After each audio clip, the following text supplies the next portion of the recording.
할렐루야! 우리 사랑하는 사교구 성도 여러분, 한 주간 평안하셨는지요? 우리 2020년 1월 셋째 주 가정예배로 하나님 앞에 함께 예배하기를 원합니다. 우리 찬송가 370장 우리 함께 찬양하면서 우리 예배를 시작하도록 하겠습니다.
함께 읽은 하나님의 말씀입니다. 우리 요한일서 4장 4절로 6절까지의 말씀 함께 화면 보며 함께 합독하도록 하겠습니다.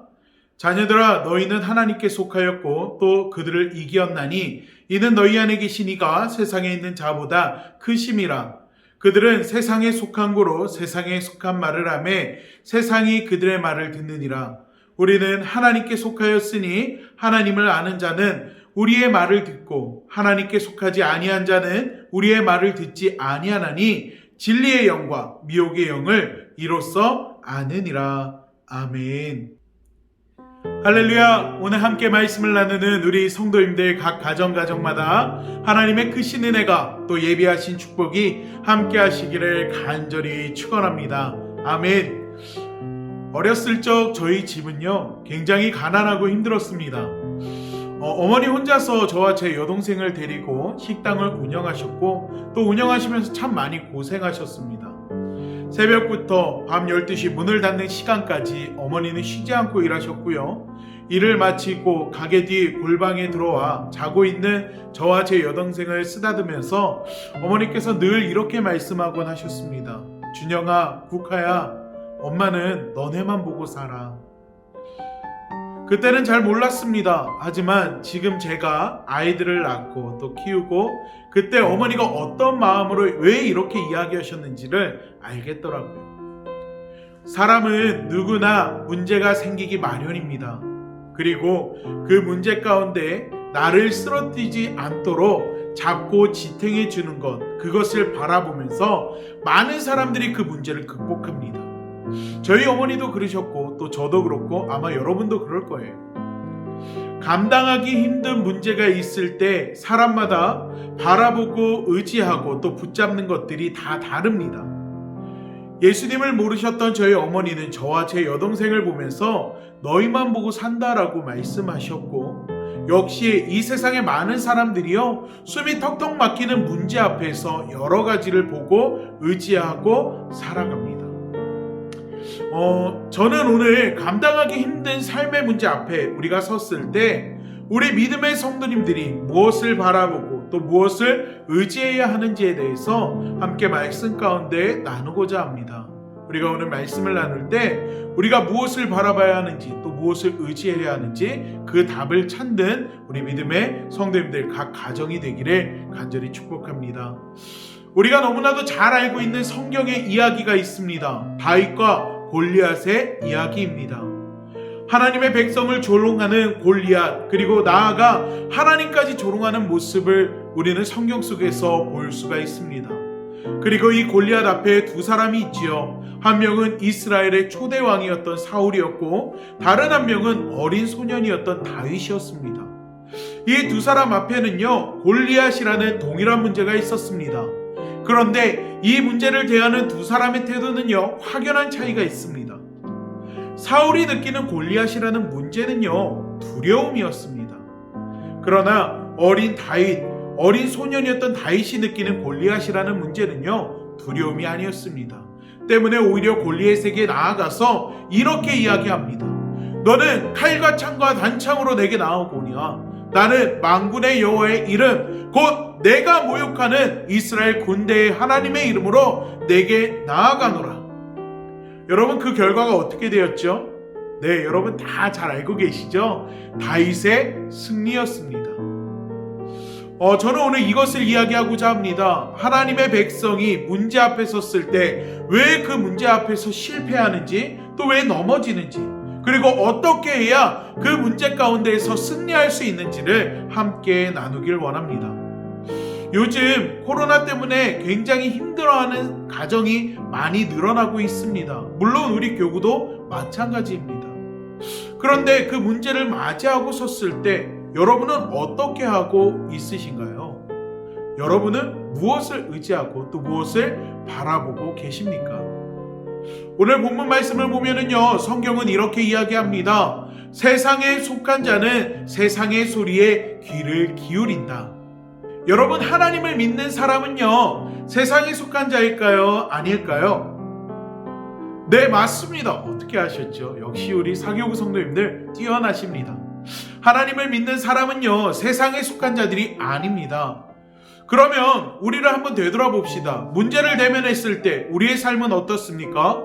무엇을 보고 무엇을 듣고 무엇을 붙잡으며 또 무엇을 쫓아 살아가고 있습니까?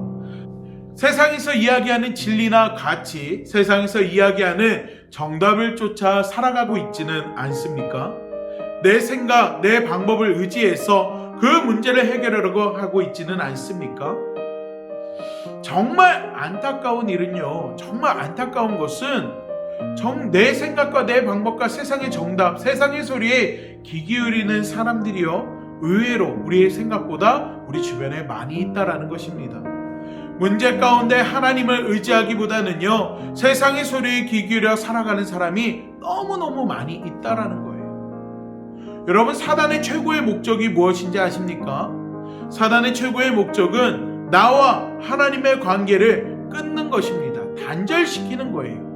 그럼 사단은 어떻게 우리와 하나님의 관계를 멀어지게 하고 단절시키려고 할까요? 욥기에 그 답이 있습니다. 여러분, 사단이 욥을 시험할 때 어떻게 합니까? 견디기 힘든 상황을 계속해서 그 삶 가운데 일어나게 합니다. 모든 재산을 잃었어요. 사랑하는 자녀들도 이렇습니다. 몸에는 욕창이 생겼고요. 그의 아내는요, 하나님을 욕하고 죽으라고 욥을 저주합니다. 그리고 그의 가장 친한 친구들은 와서 어떻게 합니까? 욥을 정죄합니다. 네가 뭔가 잘못해서 그런 거 아니야. 사단은 이러한 상황들을 왜 계속해서 욥에게 줄까요? 간단합니다. 이러한 문제들 때문에 우리가 하나님을 보지 못하게 하기 위해서입니다. 하나님이 함께 하신다라는 것, 하나님이 살아계신다라는 것을 스스로 부정하게 만들기 위함이라는 것입니다. 하나님께 속한 우리 믿음의 성도 여러분, 하나님의 음성에 귀를 기울이는 우리 믿음의 성도님들 되시기를 간절히 축복합니다. 내 속에 있는 나와 함께 하시는 하나님의 음성에 귀 기울이는 여러분이 되기를 원합니다. 요한복음 14장 26절을 보면은요, 이렇게 기록되어 있어요. 보혜사 곧 아버지께서 내 이름으로 보내실 성령, 그가 너희에게 모든 것을 가르치시고 내가 너희에게 말한 모든 것을 생각나게 하시리라.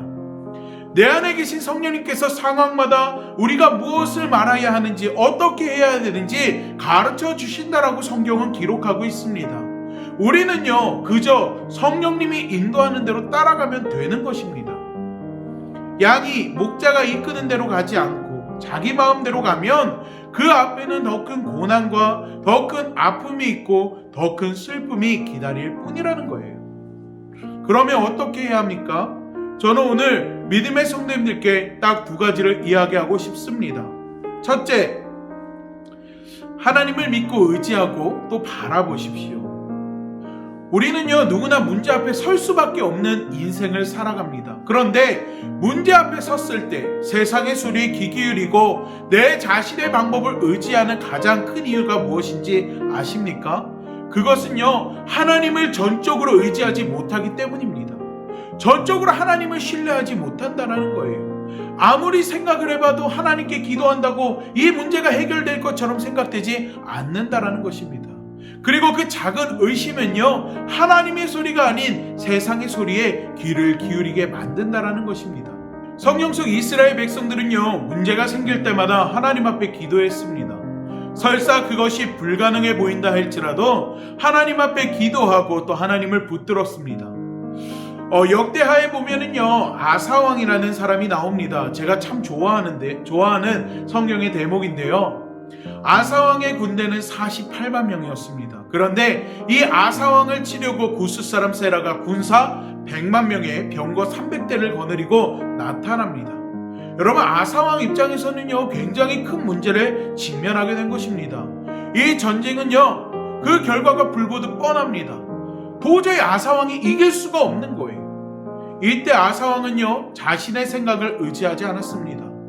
오히려 하나님께 부르짖어 기도합니다. 이 기도가요, 너무나도 은혜스러워요. 이 기도가 여러분도 함께 고백하는 그런 기도가 되길 원합니다. 여호와여, 힘이 강한 자와 약한 자 사이에 주밖에 도와줄 이가 없사오니 우리 하나님 여호와여, 우리를 도우소서. 우리가 주를 의지하며 주의 이름을 의탁하였고 이 많은 무리를 치러 왔나이다. 여호와여, 주는 우리 하나님이시오니 원하건대 사람이 주를 이기지 못하게 하옵소서. 할렐루야. 사람이 주를 이기지 못하게 해달라는 이 기도를 하나님께서 들으셨습니다. 그리고 구스 사람을 치십니다. 그리고 그들을 전멸시킵니다. 하나님을 바라본다는 것, 하나님을 믿는다는 것은요, 바로 하나님을 향한 신뢰를 뜻하는 것입니다. 사람이 감당할 시험 밖에는 너희가 당할 것이 없나니 오직 하나님은 믿부사 너희가 감당하지 못할 시험 당함을 허락하지 아니하시고 또 시험을 당할 쯤에 또한 피할 길을 내사 너희로 능히 감당하게 하시느니라. 성경에는요, 사람이 감당하지 못할 시험을 하나님은 주시지 않는다라고 말씀하십니다. 또한 우리에게 피할 길을 예비해 주시겠다라고 말씀하고 있습니다. 그렇다면 문제 앞에 섰을 때 우리에게 진짜 필요한 것은 무엇일까요? 여러분, 그것은 바로 믿음입니다.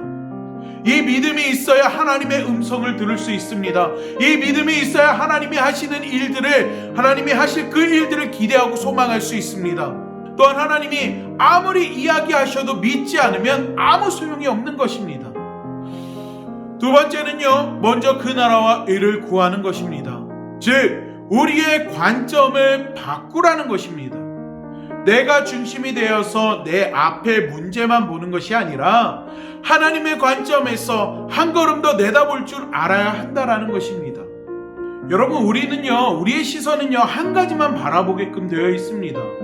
내 앞에 문제만 바라보면은요, 그 문제만 보이는 거예요. 그 뒤에 역사하시고 함께 하시는 하나님을 발견할 수 없게 된다라는 것입니다. 내 앞에 문제에만 초점을 맞춘다면은요, 우리는 그 문제로 인해서 쓰러지고 넘어질 수밖에 없다라는 거예요. 여러분, 앞서 얘기했던 욥을 한번 볼까요? 욥에게는요, 사단이 주는 시험이 있었습니다. 그가 가지고 있는 재산도, 또한 그의 자녀들도, 그와 함께하던 아내도, 그의 친구들도 다 욥이 잘못됐다라고 이야기를 하고 또 잃어버리게 됐어요. 욥에게는요, 질병까지 생기게 되었습니다. 여러분, 만약에 내가 욥이라면 내가 하나님을 정말 잘 믿고 따랐는데 내 인생 가운데 그런 아픔이 있고 어려움이 있다면 여러분 어떻게 하시겠습니까? 아니, 하나님, 이게 말이 됩니까? 제가 하나님을 어떻게 섬겼는데요? 하나님, 제가 하나님 말씀대로 어떻게 살았는데요? 아마 이렇게 이야기하지 않겠습니까? 그런데 욥은 그렇지 않았다라는 거예요. 주신 이도 여호와시요 취하시는 이도 여호와시라고 오히려 그 입술을 고백합니다. 자신을 단련하신 후에는 정광과 같이 나아가게 될 거라고 오히려 고백하는 욥을 바라볼 수가 있습니다. 즉, 우리의 시선이 문제만 있다면 불평하고 걱정하고 염려하는 삶을 살아가게 되지만, 그 관점을 바꿔서 하나님이 하실 거라는 것을 믿고 하나님을 바라본다면, 하나님께 초점을 맞춘다면 우리의 삶에 있는 그 문제들은 모두 해결되어진다라는 사실입니다. 할렐루야. 때문에 마태복음 6장에 보면은요, 이렇게 이야기합니다. 그러므로 염려하여 이르기를 무엇을 먹을까, 무엇을 마실까, 무엇을 입을까 하지 말라. 이는 다 이방인들이 구하는 것이라. 너희 하늘 아버지께서 이 모든 것이 너희에게 있어야 할 줄을 아시느니라. 그런즉 너희는 먼저 그의 나라와 그의 의를 구하라. 그리하면 이 모든 것을 누구에게요? 너희에게 더하시리라. 아멘. 여러분, 이방인이 누구입니까? 하나님을 모르는 사람들입니다. 즉, 세상에 속한 세상의 소리에 귀 기울이는 자들을 이야기합니다. 하나님을 믿는 자들에게는 하나님을 아버지라 부를 수 있는 양자의 영을 받았다고 성경은 이야기합니다. 즉, 하나님의 자녀인 여러분이 왜 세상 사람들과 똑같이 살아갑니까? 내 앞에 문제가 아니라 나를 통해 역사하실 하나님을 바라보며 하나님의 관점에서 더 큰 것을 구할 수 있는 여러분이 되시기를 간절히 소망합니다. 여러분 앞에 가정에, 환경에, 직장에, 각자 속해 있는 모든 환경과 상황 가운데 문제가 있을 수 있습니다. 문제가 있을 때 여러분, 이 시간 하나님께 기도할 수 있는 여러분이 되길 원합니다. 세상의 소리가 아니라 하나님의 소리에 귀 기울일 수 있는 여러분이 되시기를 간절히 축복합니다. 나를 도우시는 하나님, 아무리 큰 문제가 있다 할지라도 하나님의 방법으로 해결하시고 하나님께서 또한 헤쳐나갈 지혜를 우리에게 부어주심을 믿고 하나님의 음성에 귀 기울이고 나와 함께 하시는 성령님을 바라보고 의지하며 그 인도하심을 따라 나아갈 수 있는 여러분이 되시기를 간절히 소망합니다. 우리는요, 그저 믿고 의지하면 되는 것입니다. 내가 믿고 주님 앞에 나아갈 때, 내가 믿고 주님의 인도하심을 따라갈 때, 내가 믿고 하나님 말씀에 순종할 때 하나님께서 여러분의 가정 가운데, 사업장 가운데, 자녀들 가운데, 또한 하나님께서 허락하신 모든 상황과 환경 가운데에서 여러분에게 크고 놀라운 일들로 하나님의 살아계심을 증명할 뿐만 아니라 이 땅을 살아가면서 하나님 믿는 믿음의 백성이 어떠한 은혜와 축복 속에서 살아가게 되는지를 보여주시사 많은 이들에게 증인된 삶을 살아가게 해주실 줄로 믿습니다. 할렐루야. 우리 이 시간 함께 기도하고 주기도문함으로 우리 가정 예배를 마치도록 하겠습니다. 사랑의 하나님, 감사합니다. 하나님, 오늘 말씀을 통하여서 우리 앞에 문제가 있고 어려움이 있고 근심과 염려의 상황이 놓여 있을 때 우리가 무엇을 바라봐야 하는지 하나님 함께 나눴습니다. 하나님, 우리는요 하나님께 속한 믿음의 백성들입니다. 하나님을 아버지라 부르는 하나님의 자녀들입니다. 하나님, 자녀된 삶을 살아갈 수 있도록 우리의 연약한 믿음을 붙들어 주시사 하나님을 모르는 세상 사람들과 같이 세상의 소리에 귀 기울이고 세상의 방법을 의지하고 세상 사람들을 붙잡고 살아가는 저희들이 되지 않게 하여 주시옵소서. 오히려 날마다 말할 수 없는 탄식으로 우리를 위해 기도하시는 성령의 소리에 귀 기울이게 하시고 성령의 인도하심을 따라서 날마다 살아가며 하나님의 말씀에 순종함으로 하나님이 이끄시는 은혜와 축복의 길을 걸어갈 수 있도록 하나님 우리의 삶을 축복하여 주시옵소서. 오늘 함께 나누고 또 함께 드린 이 가정 예배를 통하여서 또한 말씀을 통하여서 우리 믿음의 성도들이 속해 있는 모든 환경 가운데 하나님의 놀라운 축복의 사람들이 되기를 원합니다. 하나님의 손으로 붙드시고 한 주간의 삶도 하나님께서 함께 하시사 그 삶이 축복된 정말 하나님의 은혜가 가득한 삶이 될 수 있도록 하나님께서 그 인생을 주관하여 주시옵소서. 또한 주님 앞에 날마다 기도하며 나아가는 우리 믿음의 성도들 각 가정마다 그 기도의 제목들 하나님 앞에 간절히 올려드릴 때 그 기도 하나님 들으시고 하나님의 방법으로 응답하셔서 어느 가정도 힘들고 어려운 문제가 없도록 하나님께서 지켜보호하여 주시옵소서. 예수님의 이름으로 기도하옵나이다. 아멘. 하늘에 계신 우리 아버지여, 이름이 거룩히 여김을 받으시오며 나라가 임하시오며 뜻이 하늘에서 이루어진 것 같이 땅에서도 이루어지리이다. 오늘 우리에게 일용할 양식을 주시옵고 우리가 우리에게 죄 지은 자를 사하여 준 것 같이 우리의 죄를 사하여 주시옵고 우리를 시험에 들게 하지 마시옵고 다만 악에서 구하시옵소서. 나라와 권세와 영광이 아버지께 영원히 있사옵나이다. 아멘.